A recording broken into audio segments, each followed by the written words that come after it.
Welcome back to the Mission Podcast. For you all, it has been a week. For us, it has been 15-ish minutes. We are fortunate enough, as you saw last episode, Jack joined us mid-episode. We have him today, so I'm going to jump into just an intro prayer. Well, first, Jack, we always kind of start off like how we're doing. Yeah. And I know you're about to get into your testimony, but just in general, before all that, how's life? Man, I feel blessed. It's not always easy every day to realize how blessed I am and how blessed my family is, but I think really just realizing, what God does not only for us, but the love that He has for us each day, and on top of that He really does protect and provide. And it's been hard to 100% put my faith 100% in Christ every single day, but I feel blessed. Amen. Blessed. Yeah. Love that. Yeah. Does anyone have anything coming up they want to just talk about? I know we have a kayak and camping trip coming up in the next month or two. I don't know if Jack will be here for the next couple episodes, so we should put emphasis on what's happening in 71 days for him. That's right. Oh, yes. Yeah. I'm getting married. Yeah. So, September 19th. We're all invited. Super stoked for it. Have an amazing God-fearing woman that I'm getting married to, and could not be any more ready and excited. So it's been a little bit of an interesting journey getting to this point. I think Mitch knows a little bit about that, but that's a conversation for another day. But just really excited and feel super blessed. So Praise God. Yeah. Amen. Awesome. And now we can talk about the small things like kayaking. Yeah. Nothing compared to it. Somebody talk about it. I don't know. It's not. Dawson and his wife sent out a text for all of us to go kayaking. So we'll kind of put together a little picture video, maybe show out, because I know Mitchell and I are going to be there, like in a canoe, but because just in terms of who we know, Mario will also be there with his girlfriend. I don't know if I can put that in the video, but I'll ask. It's in there now. It's official. It's in there now. I don't know if you know about that, Jack. We'll talk about this later. Okay, We'll talk so about this off. So we'll get podcast. some regular people that you all have seen on that trip, and the wives Yeah. as well. So Just pray I don't drop the camera in the water. yep, so that'll be fine. good. Well, we'll get you Are like y'all a... doing the pod Smoke in on the the hat. water? I suggested it. I got vetoed. So When did you get vetoed? Last episode. I said, don't think it got vetoed. Really? I said I don't we'll- either. I said I will bring all the equipment down. You said no, we're not doing I that. think it would be I fun didn't to say do that. like Did I a really? You said nature no. pod. I apologize. You could do like No, a I think we Lewis should. and But I think Clark you said type for of- the camping trip. I don't know That'd about- be type cool. of What podcast. happened? I don't know about on the water. Can we? No, we should What dress happens up when like I the, disappear? we can. What happens when I turn me and Matthew over in the water? What happens when all of a sudden I am 30 miles down a different river? Dude, doesn't Larry David have a new thing coming out where he's Lewis already and out. Clark? Yeah. Yeah. And he's like, the could- wife is like, you're going fishing with your best friend. It's almost American history where he just injects himself into all these things. And I may need to cut this because of what it is, but the only clip that I've seen of it is him sitting next to Rosa Parks on the bus, and these two guys come in and they're like, "Go to the back of the bus." And she's like, "No, I'm not doing it." And the driver gets involved. He's like, "You better go back there." And Larry David, the camera pans to him. He's like, "No, like if she does that, I got to get up. Like it's just not. Y'all go sit back there." And then everyone moves on. And the bus drives off. So it's almost American history. Oh, my Gotcha. gosh. It's pretty funny. They're Just gonna do it on the find. bank of the river. Yeah. You can really live out mission. I mean, that's Right. That mission would be down great. Who's there. getting baptized, boys? Who needs it? Tanner, you're Catholic. Whoa. It would actually be Gotta throw it Joey. in there. I gotta We He's just Lutheran initially. Forcibly take someone from the camping area. Hey, come with us for a minute. Dawson right. just headlocks. Yeah, is it? Where do we know like if we're using a company or if he like is renting this all out on his own? No, I mean, No, I'm I sure think- it's a it's a I think company it's that through a we're company. yeah. I find it really funny if we just pull up and Dawson has a truck just full. No, He it's just has all the kayaks piled on Yeah. his Jetta. Yeah. it's one of 100 rental companies on the Duck River. Yeah, I'm sure. there's a So, lot of them. It's really close to where you live. I know. Like, This is Finally. perfect. Matthew can dude. show up at like 5 minutes Finally. till. It's about time. Dude, unless we show up in like Crossville or Cookville version of it. I don't know. You're in your own kayak, right? Yeah, I'm in my own. Oh, good. So when you show up late, you can just like really try and catch up to us. Yeah. But See? where It are should you be going for San Antonio? Oh, visiting my family? brother lives there now, so we're just gonna go see him. He's come up here twice to visit us, and I've been a bad little brother and haven't gone and visited him yet. So we're gonna go see him and hang out there. Should be fun. Should be hot though, but it should Yeah. be fun. Yeah. Jacob lives in Clarksville now. They moved. And we visit him like once or twice in Knoxville. And I know, love my family. Hannah might be moving back here. I don't know what's going on with her at this moment in time. That it is due time for us to visit both my brother and Meredith's brother. So that will be happening soon. Because poor Andy has come visited everybody like every 2 months. And we have not gone out to Johnson City to go visit him. Tennessee. And Clarksville's an hour and a half away. Johnson City so we'll just drive? there for a day. That drive Yeah. gets brutal. It's a long Yeah, drive. it gets brutal, man. You're like, oh, it's pretty close to Knoxville. That's like halfway, man. Yeah. That's halfway. Usually I'm not the like are we there yet person, but when I drove to Johnson City I was like, we've got to be there by now. Like, what is this place? Yeah. But anything else on y'all's end? All right. Let's jump into a prayer, and then Jack, you take it away. Awesome. Dear Lord, thank you for this time that we can come together and just learn more about a great cloud of witnesses that we have. And one of those witnesses today that we'll be talking is Jack. And just pray that the Holy Spirit speaks through him and his testimony, and just give him the right words to say. And just thank you for this group of men that meets on this couch and be with those that couldn't be here today.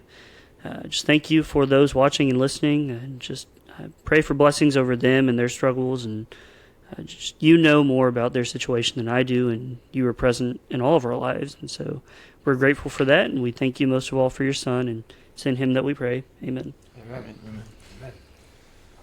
All right, Well, Jack. I'm taking it away. Take it away. Awesome. Well, I'll just say firstly, thank y'all for having me here and being a guest. It's Real quick, we will. Oh, So yes. it's like okay. a little bit louder. Yeah. There we go. Okay, cool. Yeah, no, thanks for letting me hop on here.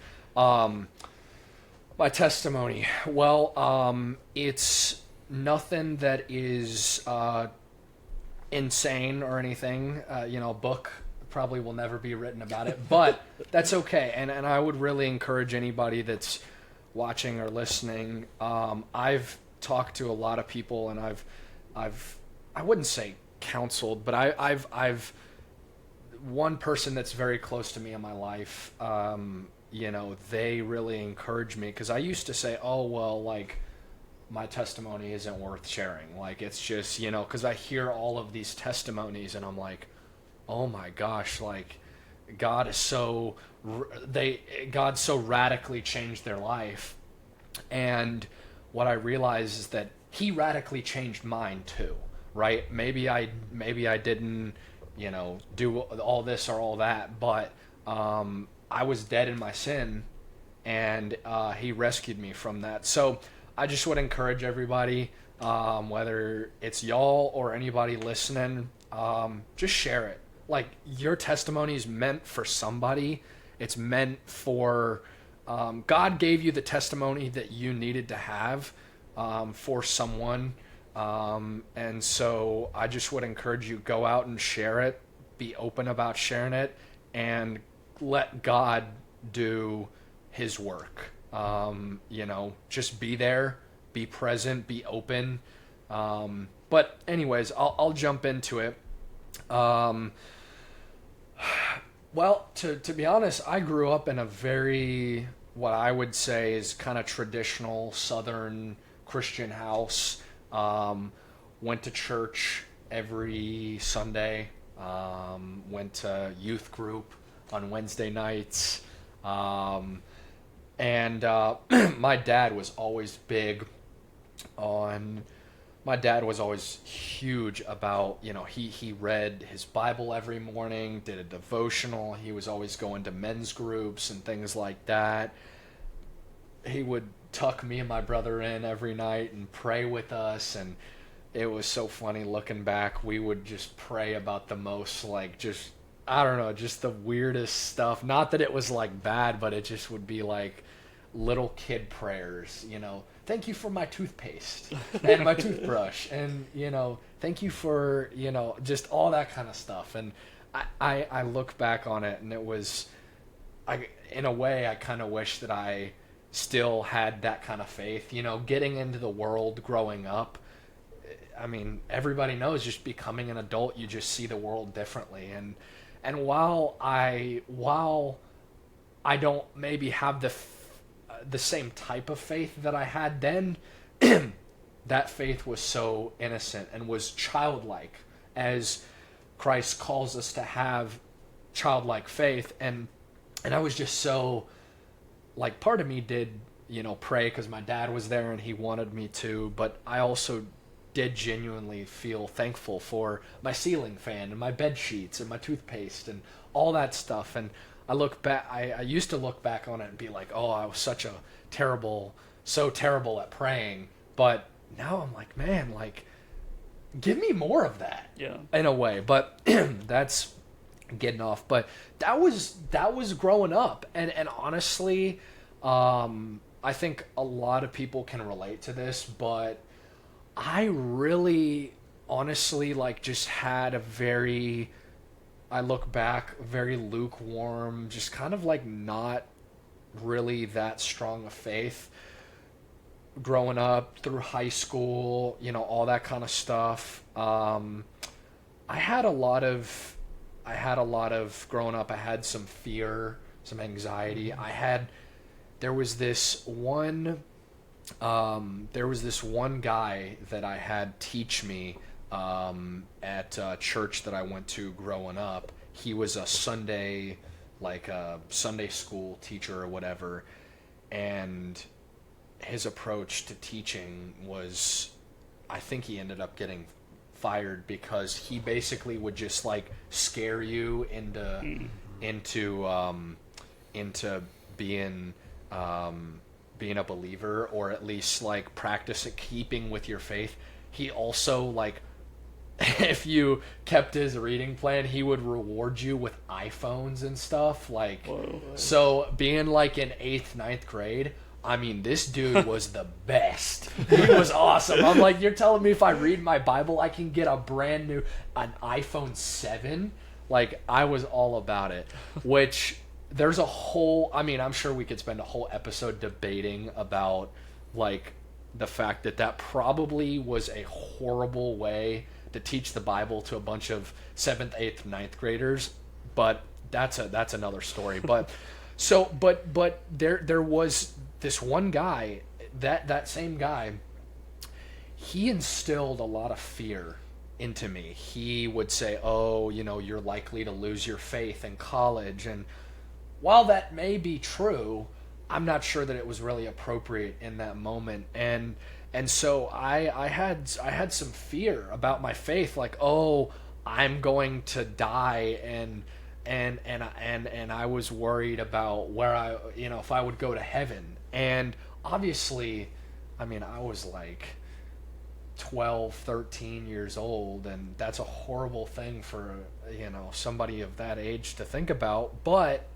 that was, I think, really what kind of started me on this journey of like, hey, I took that to my grandma, I took that to my parents, and I took it to them in fear, but they were able to redirect me and say, well, look, I mean, if you want, like, we would really encourage you, just sit down and pray with us, and we can talk about accepting Christ. And I did in that moment, but I did out of fear. I did not because I genuinely felt the love and the passion for Christ that I would end up coming to realize, and I'll talk about that here in a moment. But I came into my faith, I came into being saved out of fear. And I'm not saying that I wasn't saved in that moment, but that was not something that I look back on and really say, hey, that was the beginning of my walk with Christ. And there was other things that, it wasn't just that one guy that, you know, scared me into all this. It was just the fact that I had a lot of fear and anxiety as a little kid. I couldn't be separated from my parents for very long, and there was all this stuff, and so I all of that contributed to that. And then I talked to my grandparents and my parents, and man, now looking back, my grandmother, my mom's mom, is such a woman of faith. She's so old school, but I love it. She like is the New King James version, you know. She's been with her church for like 30 years. It's awesome. They do, you know, the organ, and they have a cappella singing, and you're lucky if you get a guy with a guitar. It's so traditional, but sometimes I just need a break, and I'll go to church with her. And again, that's you know, something that I'm sure could be talked about at length, but yeah, so she's such a woman of faith, and I look back on that and on her, and something that I didn't realize in the moment, but I realize now had such a profound impact on my life, was when me and my brother were really little. I'm talking like 4 and 2, 5 and 3. I'm older.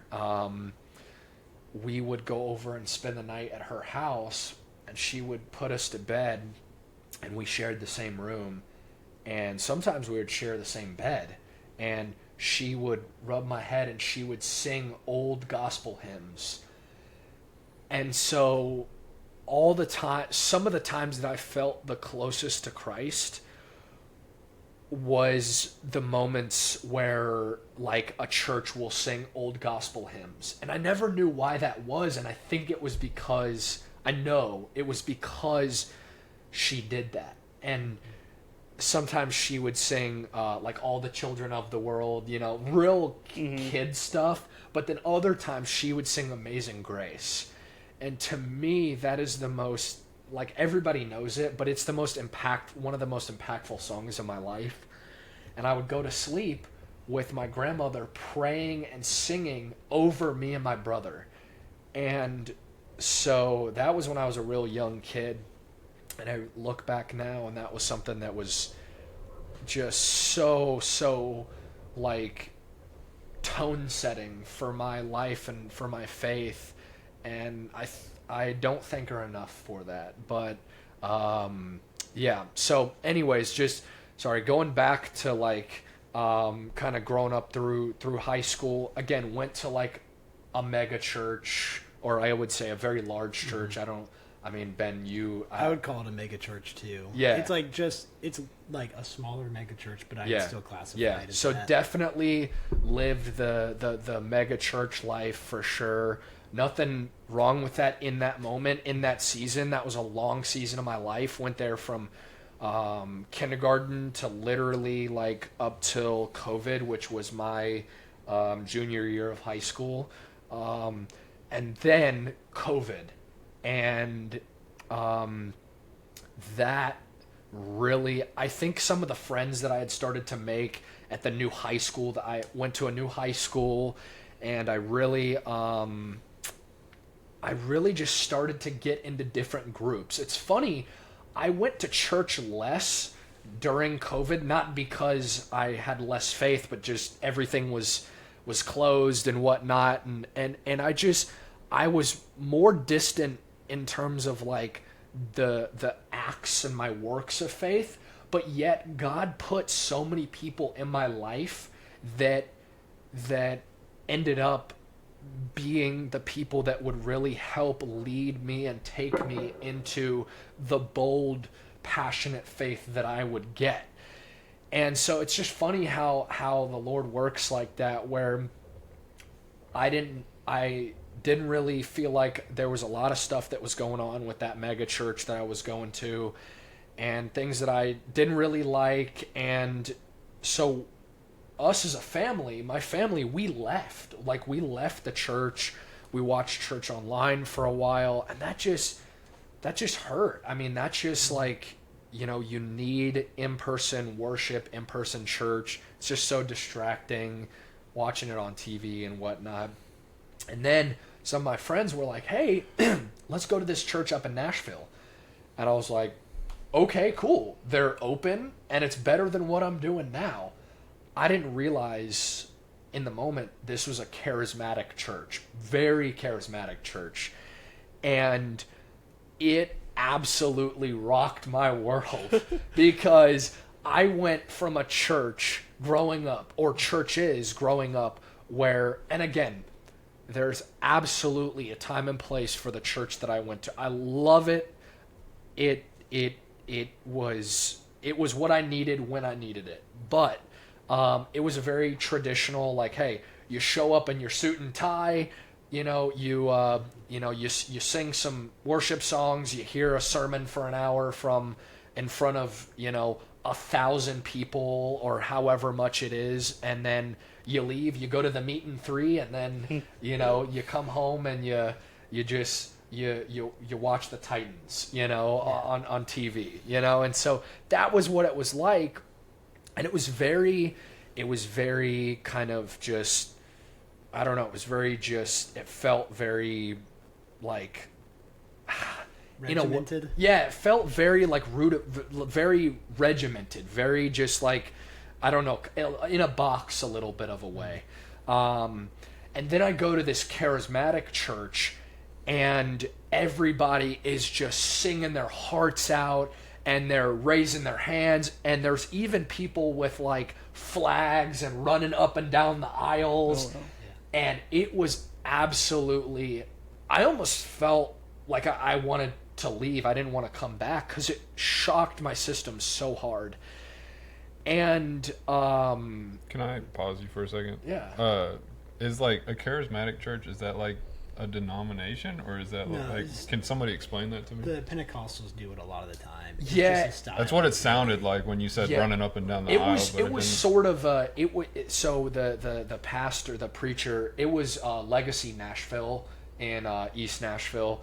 Lyle Phillips, the guy who's a pastor there, he was raised in a Pentecostal church in Kentucky, and so yeah. So he I was making sure we could see Jack's face the whole time. Oh yeah. I was. Yeah, you're good. Yeah. No, but it's traditionally not a denomination. Gotcha. Okay. But it does usually come out of a kind of new age Pentecostal, so to speak. Okay. And that was this case. Didn't mean to derail you. Sorry, I just didn't know. No. I'd never heard of that before. So. Yeah, no, you're good. Yeah. It was such a shock to my system because what I had grown up with in what I called like big church or when we would go and hear the sermon was you just stood there, you maybe sang, and you stood with your arms by your side, and you swayed a little bit, and then you sang, and that was about it. Meredith and I feel out of place because we like swing to the songs. Yeah. And we will be in the back looking forward and see 80% of the populace, and they are all military stance. Yeah, and again, there's no emotion. Everybody has their way of worshiping and connecting with Christ, and if that's the way that they do, I think that's great.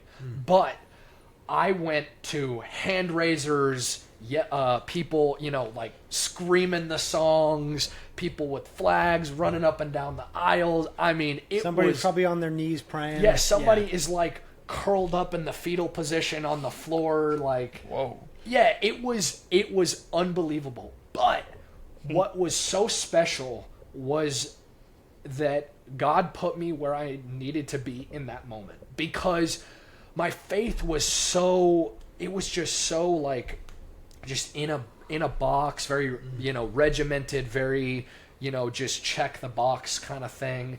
And then to swing the pendulum all the way to the other way was, first off, I realized that was even a thing. like you. Yeah. I didn't even know that existed. And then, but it's funny because I look back, and there were moments growing up in the church where I did feel like I wanted to express myself more in the church, but I was like, this is not the place to do it, and I didn't know what that was. I was like, I feel this inside of me, but I don't know what this is. And I realized then that it was me being inside a little bit of a hand raiser during worship. Yeah, you wanted to do this.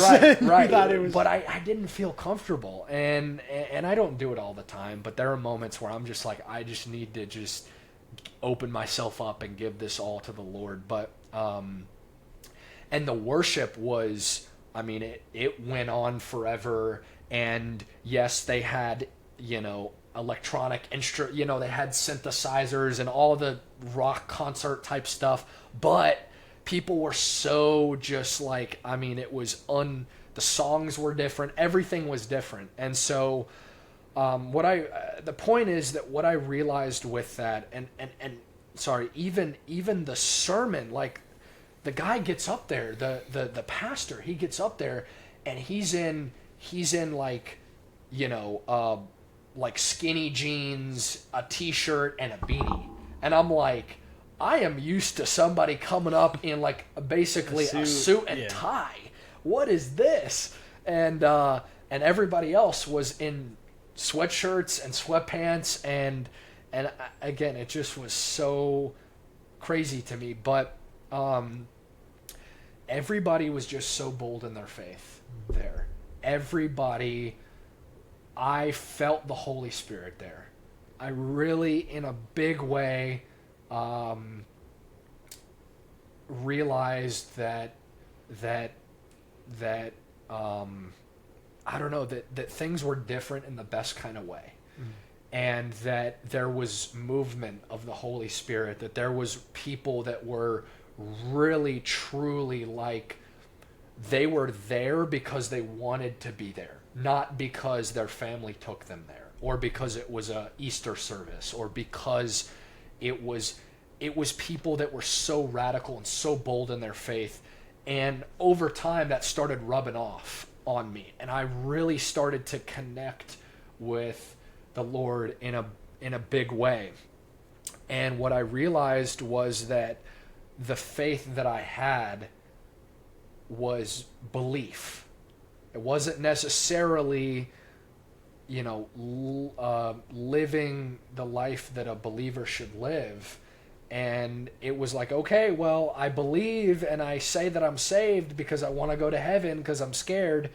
But this really took me, and I give a lot of credit to a lot of my friends in that moment, in that season, a lot of which I'm still friends with, which is really cool. And so, I started going there, getting really involved with that church, and at first when I went there, I was like, ooh, I don't like this. But then as I started to go there more and more and meet more people and get involved with more activities, I just realized, you know what? These are people that are just worshiping the way that God's calling them to worship. And I got more connected. And as I did that, I met these people and I realized how awesome this church was and how much I needed it in that moment. And I really started coming into my faith, getting more into the Word, getting more into worship, getting more into the Holy Spirit. And I also started going to other ministries that was, outside of that church, and getting really, really involved. And it was just awesome. That's just what I'll say about that season. It was awesome, and I needed it. And I realized, hey, it's okay to be a little bit more bold in my faith. It's okay to go out and be an evangelist, to go out and really preach the gospel. And that was something that was so awesome, was that I saw people really just not only like in the church, but outside of the church living their faith. The friends and the people that I knew in the old church, they were friends because they were my family's friends. Not that that's bad, but it's just so I'm being a little long-winded here, but the point is that season was what I needed, and that helped me kind of come into the faith, more of the faith that I had now, and realize who Christ really was, and that there was really a relationship to be had. And in that moment, I was able to look back, and even now I'm able to look back on who I was before that, and I was like, man, I was so just quick to judge and hot-headed, and while I still struggle with that sometimes, I just realized that Christ made me really see the world in a different way. I had worked in politics in a campaign on a U.S. Senate campaign, and this was happening as I was kind of coming more into my faith in this new church. And what I started to realize, I thought that I wanted to do my career in politics, and I really wanted to. I was with a really awesome campaign firm that was very well connected. They were very well known, and I was making a lot of connections there. And I was like 18 years old, and I was like, this is what I'm going to do. And then as I came into my faith, what I realized was that, like the rest of the world, that industry and that all of that, they just saw people as a number or as a letter next to somebody's name, you know? And I was like, does God call us to see people that way? Or does he call us to see people in the imago Dei, the image of the Creator? And I realized, you know, as I grew in my faith, like, hey, this is not the way that we should see people, as an address on a mailer, or as a phone number, or as another voter, or a donor, or somebody that's got money, you know, or just a seat to fill our dinner, our fundraiser dinner, you know. And again, I think that's, you know, can be a great industry, and I'm glad that I did that. But I just started to see the world so differently through that. And then as, you know, kind of COVID not came to a close, but I guess here waned. Yeah, started to kind of like wane a little bit more. I really kind of kept with that church. I took my 80-something-year-old grandparents to that church that they grew up in, like Church of Christ, you know, and Church of Christ. yeah, and so they were like, they were so freaked out. They were like, we're not coming back here. But so, I mean, they were like, so, I mean, grew up in Lewisburg, Tennessee, you know, in the 50s. I mean, you know, just talk about so different. And they were like, why is the preacher wearing basketball shoes? I was like, those are Jordans. But yeah. So that was a little side note. But yeah, it really just started, I guess, like through that kind of COVID period, and then like COVID kind of waning period. And that's also when so then I kind of like just continued with, I was going into college, or a community college at that point, working at a golf course, doing kind of odd jobs and whatnot. And then I got a job offer doing sales in 2022, summer of 2022. And that was actually really important, because as I worked for that sales job for that summer, towards the end of that time there, I totally, I thought at the time it was by coincidence, but I was not supposed to be in the area that I was in. I admittedly had hopped a fence in a gated neighborhood in not too far from here, because I wanted to sell in that neighborhood. And how I didn't get caught, I don't know. But the point is that I ended up running into this guy in that neighborhood who invited me to a young adults Bible study on Tuesday nights. And I realized that now, looking back now, God orchestrated all of that. That I was supposed to be there, that I got in that neighborhood, that I even met that guy I mean, we're just selling in the same neighborhood. He's pulling out of the neighborhood, and he sees me walking by, and he has the faith to and just the type of guy that he is. He stops. He rolls down his window, and he goes, "Hey man, are you selling?" I was like, "Yeah," and we just hit it off. Went to the same church growing up. Grew up in the same neighborhood. Which me and Ben did as well. So, shout out to Ben. But and then he was like, "Well, hey, I help lead this Tuesday night young adults group. You should go." And in that moment, I was floored because it didn't seem like a big deal. It just seemed like another guy inviting a 19-year-old to a young adults group. But I was praying profusely for another group because I had kind of come to my time at that charismatic church. That had kind of come to a close a little bit.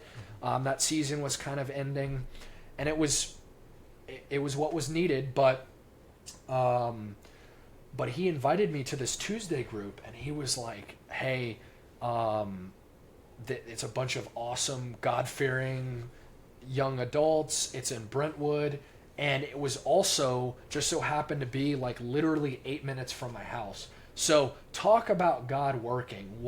I was praying for another group. I was praying for community because I was really upset, and I was really just didn't know where to go and how to feel that this season of my life was ending. And God provided for me in that moment. And so I was like, "Hey, yeah, let me get your phone number." And this guy, his name is Sully, he ended up giving me his number, invited me to this group, and I started going. I did not know, technically I knew one person there. Other than Sully, I knew one guy there, but I didn't know that I knew him until I started going there. And so I started going there, and then I was like, "Oh my gosh, this is literally the community that I've been looking for. Young adults, God-fearing, amazing worship," which worship is really special in my life. It was just one dude with a guitar, hippie-looking dude, long hair, a guitar, just singing his heart out. We saw him. The last time we went to church, he was up there at the front of Borough Baptist. Really? What? Singing for us. I meant to That's text so you, cool. but I forgot. I didn't know that. And I saw him up there, and I saw him I texted you when I did see him going to church there, and I was like, "Oh, I need to walk up to him and say hi afterwards." And I lost him. We got up, and he disappeared. Yeah. He was with his group of friends. I couldn't find him. Yeah. And he was up there 2 weeks ago, the week before my wedding, singing. No way. He got to lead one of the songs. That's awesome. Dude, that's crazy. And I was like, dude, he's a stud. Really. Shout out to blessings. Jaden. Jaden is Jaden. awesome. Jaden's Amazing incredible. voice. Yeah. Dude, the irony is, like, I knew he could sing. Maybe they had a little extra software up there, but I was like, man, he's the best one up there. Nah, dude, he's incredible. Like that. He is Yeah. like that. Shout out to him, big time. Mm-hmm. He doesn't know this, but he contributed a lot to my faith early on, going to that Bible study. And I hope that he knows that. But I need to just tell him. So I started going there, and the sermons were just, I mean, unbelievable, heavy hitting, literally verse by verse by verse teaching. When I started going there, they had been going through 1 Timothy, and then they stopped and did, by request, the fruits of the Spirit, or was it was I think it was gifts of the Spirit, which was like, talk about jumping in halfway, like, holy smokes, and so anyways, I started going there, and there, like a lot of new things, I was a little unsure at first, but I'm glad that God gave me the strength to stay there, because I still go there to this day, 4 years later.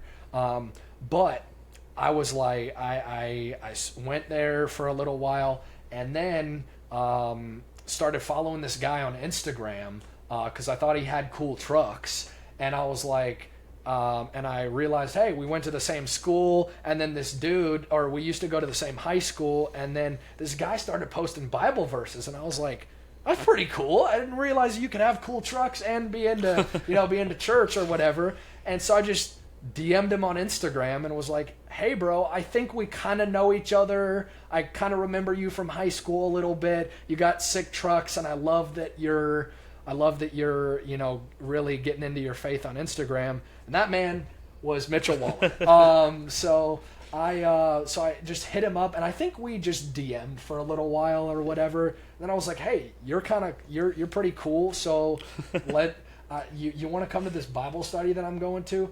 And I can let you speak on this maybe some other time or now, but I think you too at the same point had been like, I was looking for a community and some, yeah. I had just gotten back from college and was very much literally right before Jack sent me something 30 seconds before was praying of man, I just need community here because it's been such a struggle compared to my community at college. And then 30 seconds later, it's ding, hey, do you want to come to the small group?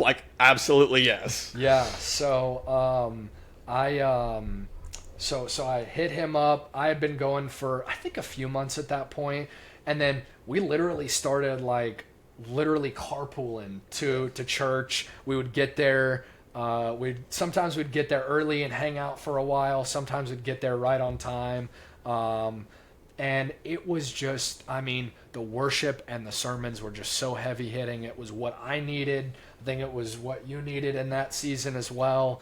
And can I piggyback off that real quick? Yeah. Because right after that, maybe 6 months to a year later, I was at Pam, his sister's house, for a Christmas party, and he was talking about the same place, The Way. Yeah. And I sat there and I'm like, man, it would be weird for me to ask him about it, but I really wish I could go there and go and do this as well. Because at the same time, Matthew was thinking about starting his own group. Yeah. But I felt that we're all so close, all of our friends from high school, that if I went with him and hung out with him and our other friends to learn about the Word, I'd be doing it through them and not for my own purpose and for my own reason. And so Mitchell's talking about it. He's like, oh, I'm going to this place. These people from our high school are also in it. You guys all know these people. I'm like, man, I wish he would invite me. And right after, we leave. I forgot my jacket at Pam's house. Oh my! Pam comes 3-4 days later, brings me my jacket to my work, and she's like, "Oh, by the way, I'm going to this church thing.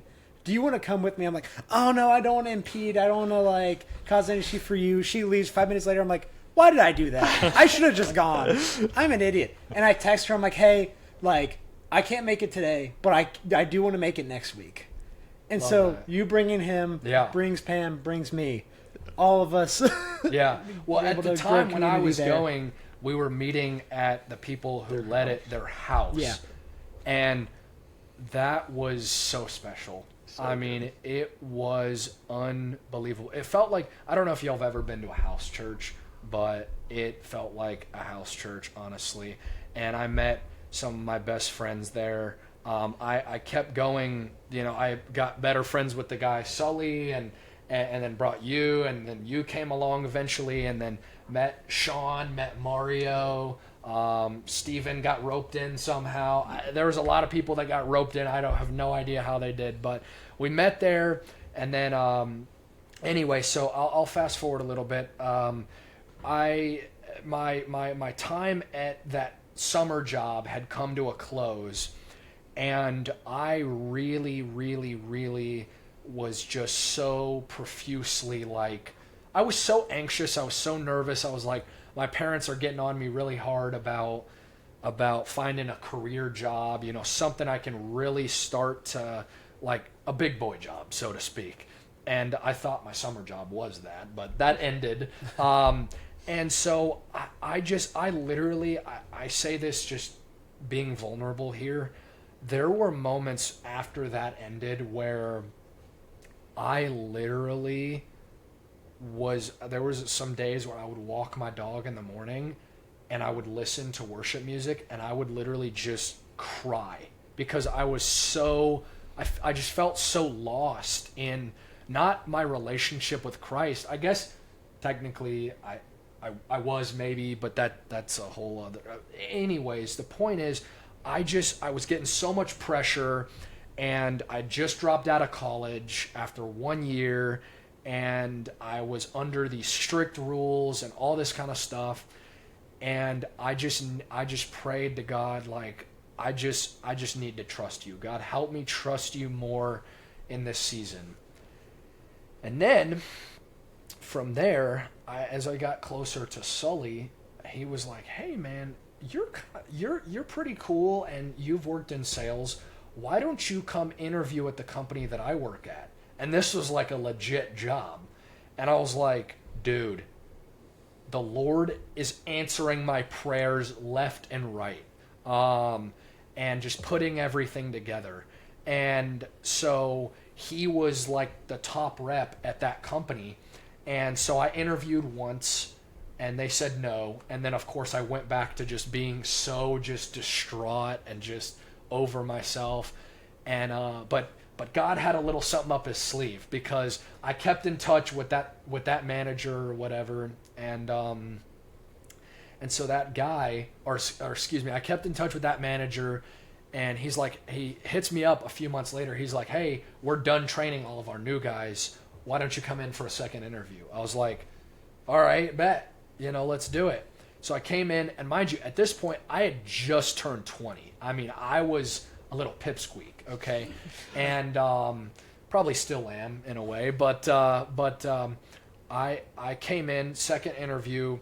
Long story short, got on with that. Okay, that was, and some of these things aren't necessarily like my testimony, but I really love telling the story of just how God has worked in my life throughout my life, and these are big ways.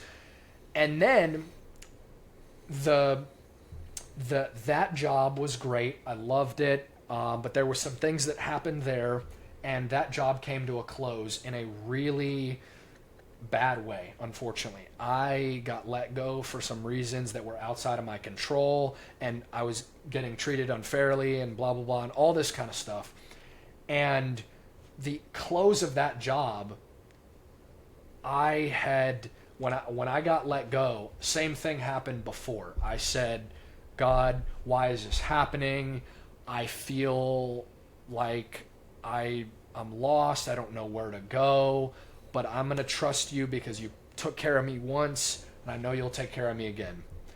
And so, sure enough, he did. And to make a long story short, the guy Sully that originally I met, took me to this Bible study, then got me this job, he left also. He started his own company with another guy from not only this Bible study, The Way, but also who had worked at that same company. Okay, they hit me up and they were like, "Hey, we want you to come on, like, be our second employee." And I was like, "God, you're awesome. I love you. You're the best." And I tried to remain. One thing that, on kind of a side note to that story, is that really, those moments where God really took care of me in those moments, I really, one thing that God also was teaching me was, hey, you were faithful and cried out to me in your valleys, in your low moments. I want you to also cry out to me and really pour out your heart to me in the moments that you're on your peaks, that you're on your mountaintops. And so that was kind of a conviction and something that God was teaching me in that moment that I didn't know until a little bit later on, because I started making really good money and learning great skills and all this kind of stuff with a company that I loved, with my best friends. And so I really learned a lot there, spiritually, and a lot about life and about work and whatnot. And I am still with that company, and it's been such a blessing in my life, and it's been able to allow me to now comfortably be married or soon to be married and whatnot. But it's not necessarily about those material things. It's really, when I look back, and even now I'm maybe going to potentially, I don't know, re-enter a season of potentially job hunting or whatever, but and so it's funny because I come back to these moments of like, oh, I feel so overwhelmed, and God has just reached out to me so many times and said, Jack, did I not like take care of you in excess of what you ever imagined that I could? And I was like, yeah, you did.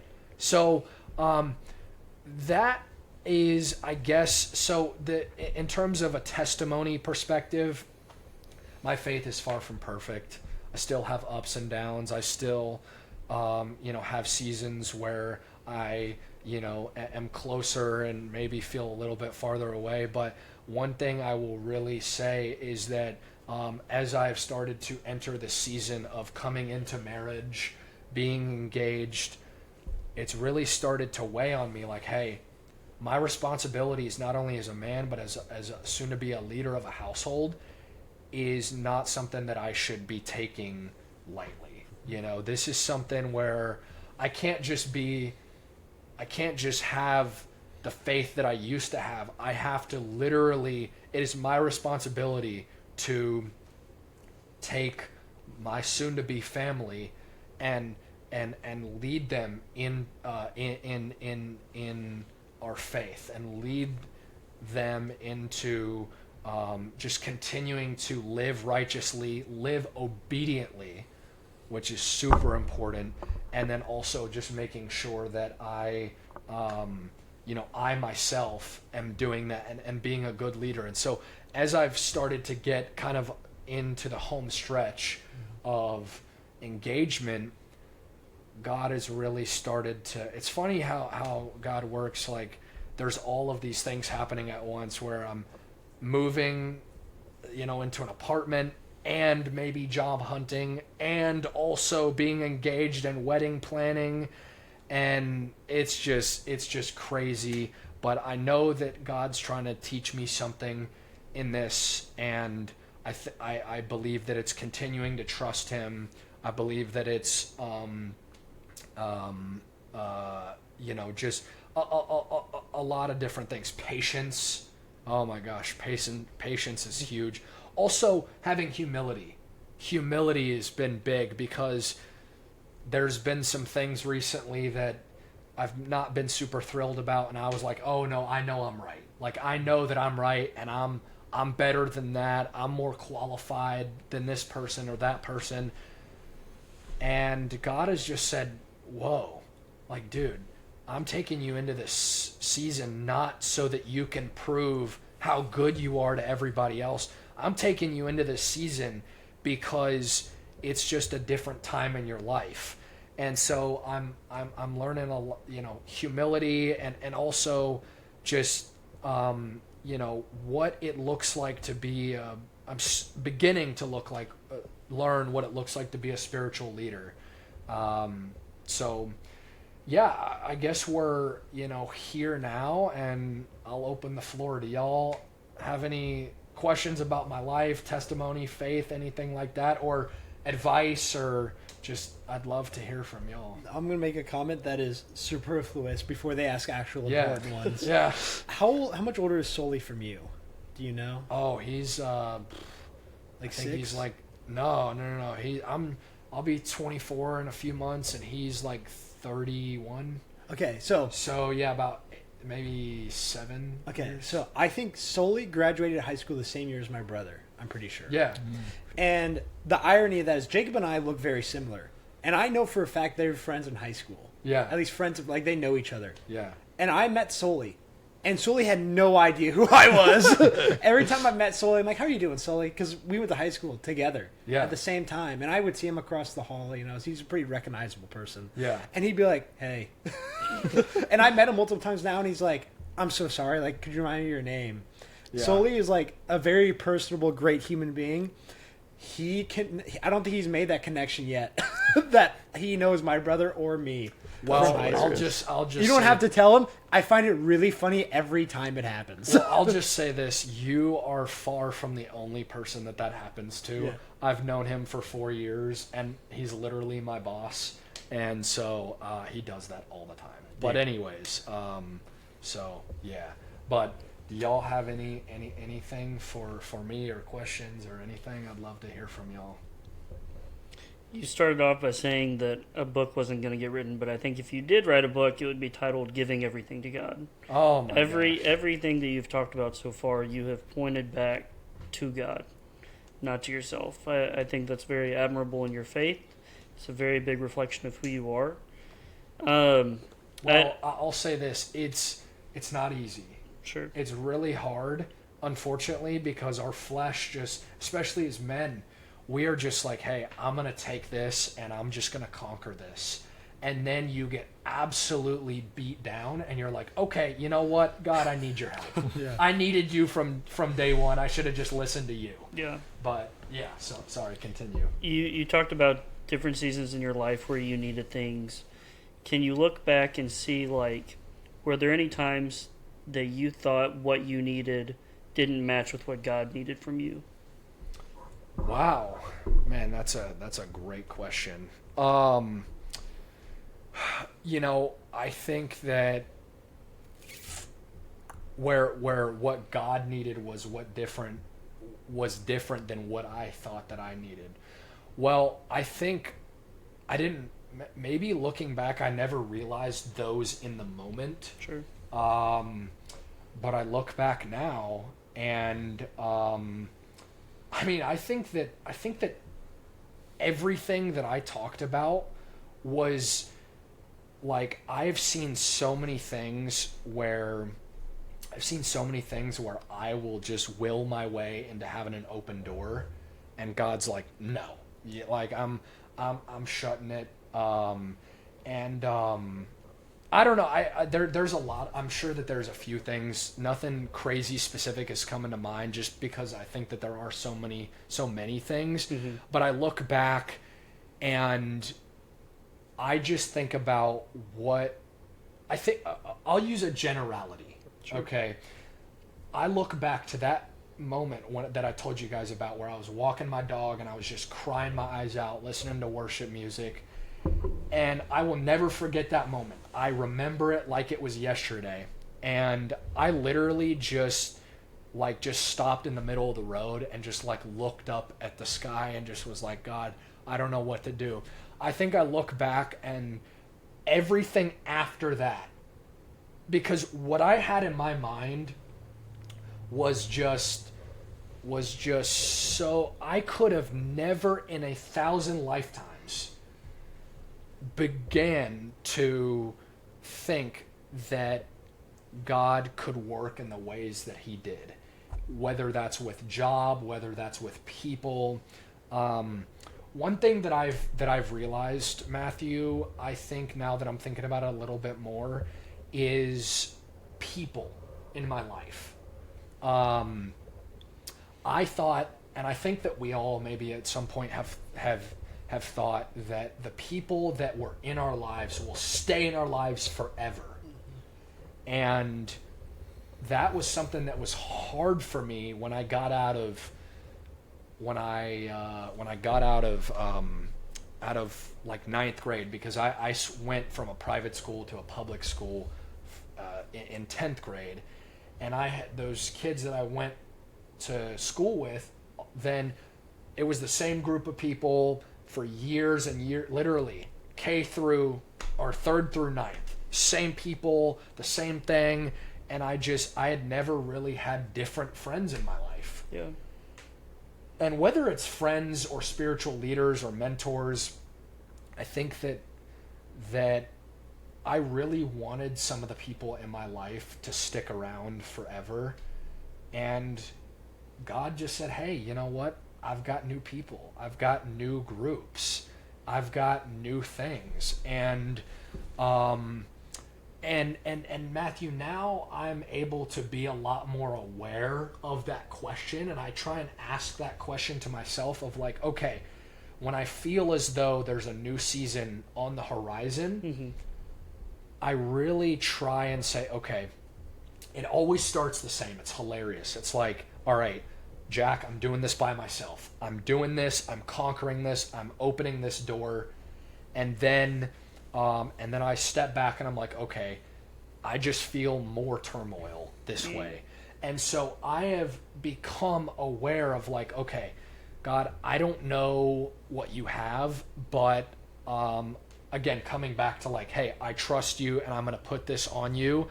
And so that question has dictated a lot of what has gone on in my life recently of like, okay, you know what? I realize that my expectations in life and what I want in my life maybe are not what God wants. And so I need to just submit to that. And so that question, I'm glad you asked that, because that to me is what now I need to ask myself almost every day. So, yeah. I think it's ironic because for me, when I think we went to the same private school, right? Yeah. So we went to the same private school. We never interacted there. And then you went to Nolensville, right? For Yes. high. So I transferred back into Ravenwood at 10th grade. At the same year, like the same age you did for yours. And I don't talk to any of those people anymore either.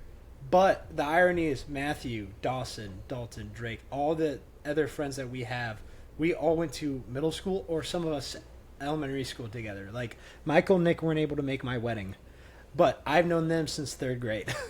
The same way, we were 1 degree away from each other from knowing each other.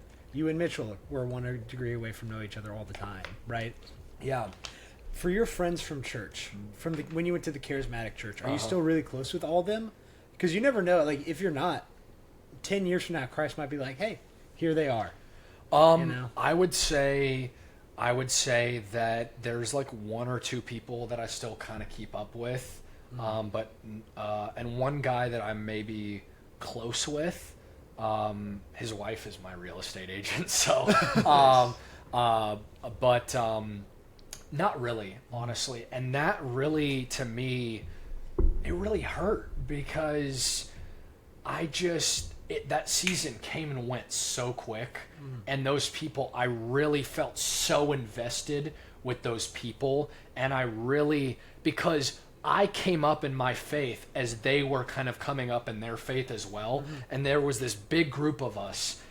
And to kind of like lose them, that sounds like, they died. But Yeah. for them to just kind of, for us to go our separate ways was hard, was really hard. And then in that moment, that's when the way came in and and so it just, again, it's like, I just look back and I'm like, why do I even try anymore? Yeah. Like God is just like, what am I doing? Like, I just need to just give this to him and be quiet. Just shut my mouth and read his word.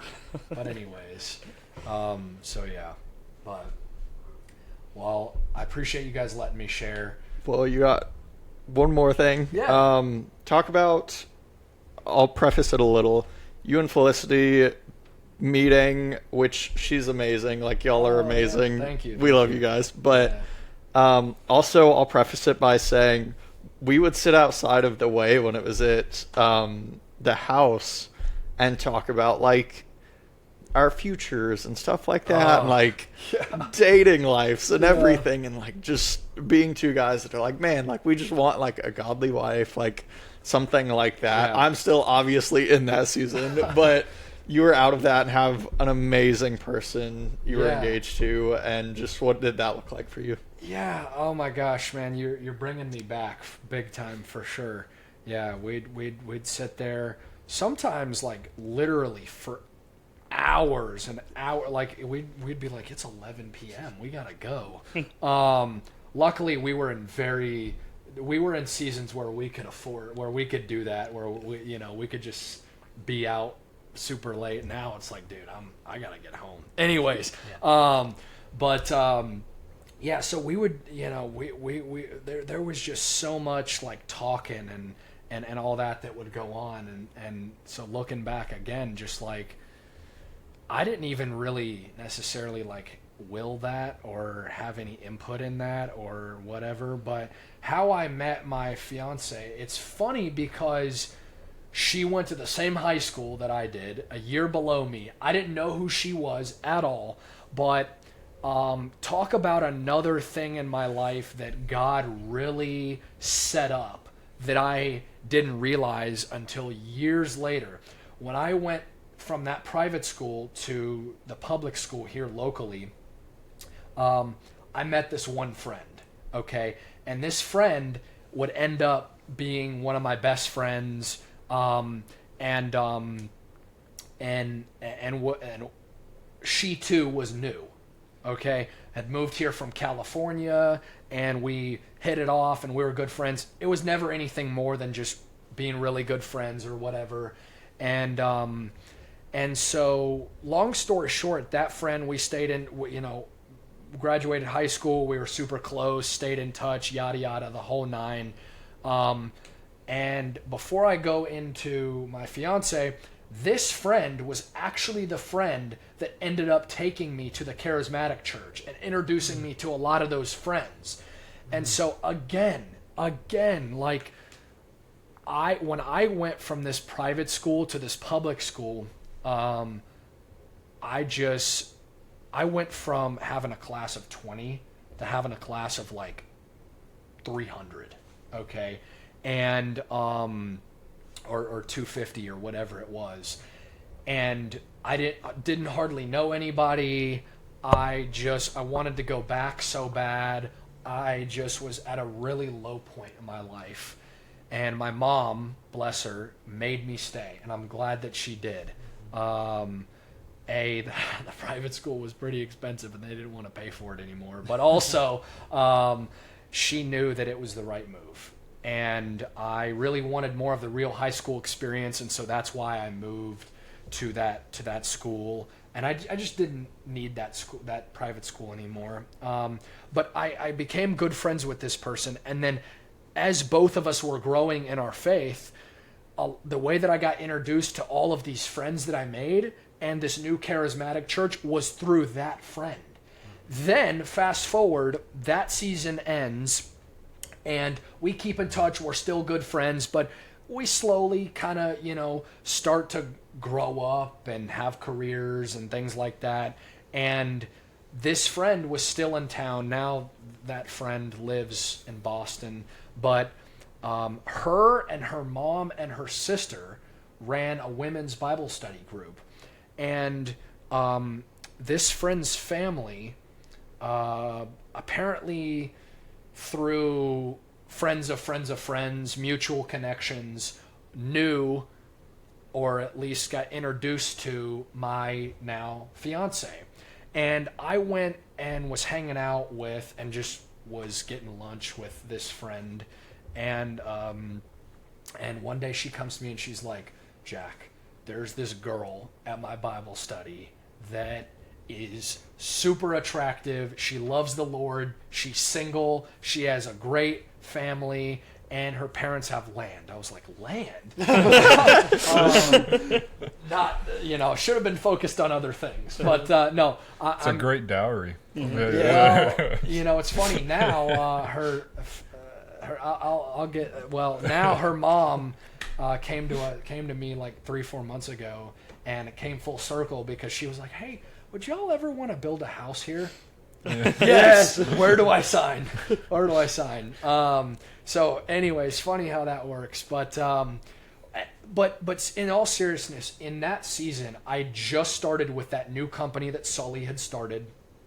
And I'd just gotten a management position. And I was like, at this point, I just want to really make sure that this management position works out. I really want to focus on this, really want to go all in on this. And my friend, playing matchmaker, being the good salesman that she is, she's like, well, why don't you just meet her? And she showed me a picture, and I was like, oh, we went to high school together. She was the year below me. And at first I was like, that's weird. I don't like that. But then she's like, no, just meet her. So I was like, okay, fine. We'll do a big group date, big singles thing. Long story short, we went on a few like big singles group dates. Then we started dating after a few one-on-one dates. And then, but I got introduced through this friend. And then back in April, I won't go into this whole family story, but God really taught me a lot and really challenged, I shouldn't say challenged my faith, but really, I guess, I don't know, you know a little bit about it. I guess really just kind of challenged me or challenged my faith in the way of continuing to trust him. And continuing to really just submit to my family, submit to those who are elder, those who are my parents and who are older in my life, and also coming back to not having a lot of arrogance, a lot of like I'm doing this on my own. I won't go into all that because it's not really appropriate for here, and it's a really long story. But I was really challenged in that, but got on the other side of that situation with my family, and then God really did a lot of great work in that, and we went to a lot of premarital counseling, like in group sessions. And then we did Ramsey Financial Peace University, which was awesome. Really loved that. And then I went and asked her dad back in early March, ordered the ring. Well, we went ring shopping in January. She customized this real nice ring that she wanted, and I gave her pretty much free reign. I told her, hey, here's what I'm trying to stay under. She did, in terms of price. And then it took 6 weeks to get the ring in, though. Dude, So, mine was like 8+. Oh, and I was wow. stressing. Yeah. So luckily, the place in Nashville was great to work with. So asked her dad, literally the second that I left, asking her dad, I called the ring place and was like, all right, place my order. Here's my deposit, blah, blah, blah. And then April 6th is when we got engaged. I set up this whole thing. Of course, I had to propose to her on their land. So, coordinated with her sister and her mom and all that. And it was really beautiful. The sun was setting. It was an early April day, so the weather was unbelievable. They have this kind of tree-covered, real flat area where the sun was just beaming through. I mean, it was like dang Narnia or something. It was just awesome. And her sister just so happens to be a professional photographer and one who specializes in vintage film photography. And so we go to dinner, and then I come back. We stop the car. I was super awkward. I'm just sweating bullets. My heart's racing. I'm so nervous. And her sister is waiting there, and there's a little picnic thing that's set up. And, of course, I think she knew at dinner because I was acting so weird. Like, I was so awkward. I was like, so how's your day going today? And we're 2 years in at that point. And so pop the question, and then off to the races with wedding planning, and still coming up there. But I love how I love how much, even though I obviously am the guy, and I want to make sure that I lead her well when we become married. I love how much accountability she gives me, because and vice versa. I love how much I'm able to. We've grown together in our faiths, and we truly, I think, have had moments where we've been low in our faith together, and moments that we've been really high. And I think right now we're doing this thing where we're like really doing intense workouts like a few times a week, and we're reading through Psalms and then we're doing our own thing in our own Bible studies and doing this and like all kinds of stuff. And so I just see now that like God has worked through both of us, and she was what I needed because, and I know that God knew that, because she is very kind of like homebody, very introverted, and I'm just off the walls all the time, just talking 1,000 miles an hour, wanting to meet everybody. And so she keeps me a little grounded, you know, and really her compassion and empathy has rubbed off a lot on me. And that's something that I talked about with my political career a little bit, was I got more of that there, but I kind of came into sales, and unfortunately, just due to the nature of that, sometimes you just kind of come to being at a point where you're just super carefree, not necessarily in a compassionate way or in a good way. Mm-hmm. And she really has helped me realize, okay, hey, like you need, before you judge somebody, you shouldn't really, you know, in a traditional sense, judge somebody. But before you do, just realize like, hey, you know, how would Christ go and think about this person? You know, that kind of thing. So I really love her and admire her for that, because her empathy and care and compassion is something that I need more of. And then, you know, I think I've been able to really just help her with breaking out of her shell a little bit more, and being bolder in her faith. And when I first started this, I talked a bit about how I have helped encourage people through my story to like, hey, just share your story. It's for everybody. That was her, because she's like, oh, I just grew up a normal, boring life. And I'm like, no, like your story is meant for somebody. It's meant for somebody. And I don't know who that is.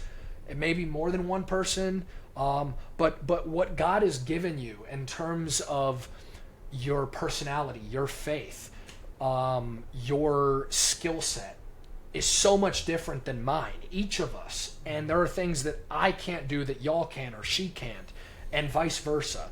And so that was a little bullet points on how we met and where we're at now. And man, my goal with marriage, truthfully, is to just be able to lead a family into being disciples of Christ. I want to have as many kids as I possibly can. Okay, the first commandment that God gave Adam and Eve was be fruitful and multiply. All right, so I'm trying to make a bunch of little Christ followers. You know, so. Engaged on the land, married on the land, house on the land, kids on the land. Dude, we're rocking it. Yeah. We are rocking it. So yeah, but that's really my goal, is to really just, in the way that I've given everything to Christ in my life personally, I want to give my family's life to Christ. I want to give my marriage, my children one day. And I hope to come back in years from now and tell you guys about, you know, just as me and Mitchell did years ago, talking about our futures and what we hoped for and what we prayed for. I'm hoping that I can sit down with you guys in years from now and tell a new story. So yeah, but do y'all have anything else? It was beautiful. It Yeah, that was great. awesome. We I appreciate it a lot. Yeah. I'm a little long-winded, I know. So It's all right. That was God. As soon as I came out the womb, He gave me the flapping gums. You know, The gift of gab. the gift of gab, absolutely. But man, I really appreciate you guys letting me share. I know it took up the whole time, but Don't worry about it. yeah, it's knowing y'all, meeting y'all. It's funny, Ben, you were talking about all the connections and stuff to friends and whatnot. There are so many people in my life that I'm like, I don't know how I know you, but you're just in my life. Yeah. You know, and I just know you, and I'm grateful. That applies to all of y'all. meeting all of y'all. I forgot your name already. but yeah, say Tanner. Tanner. That's right. That's So, right. I'll say for Tanner, Tanner's and I's first introduction was at a lunch table when we both transferred back into high school because he moved here from Texas. And we sat in front of each other for 2 weeks before we both moved seats because neither of us would talk. That's We hilarious. then, a year and a half later, Dawson's like, hey, can I bring my friend to the table? We're like, sure, why not? And it was Tanner. And it wasn't until we were in college that we realized that we sat in front of each other for 2 weeks in just silence because we were both too awkward to say anything. So you Well, never it's know. Hilarious. Yeah. Yeah. For sure. Well, It's testimonies like these, Jack, and I know we've all given our testimony on the podcast before, but it just goes to show why the verse is, Christ did so many things that there's not enough books to be written about and fill the whole world. And that did not stop when he died and rose again. Like, that carries on to today, and so we're grateful that you were able to share. yeah. Thank you guys so much. I appreciate it. Thank you for coming. Yeah, for sure. We'll catch you guys next time on The Mission.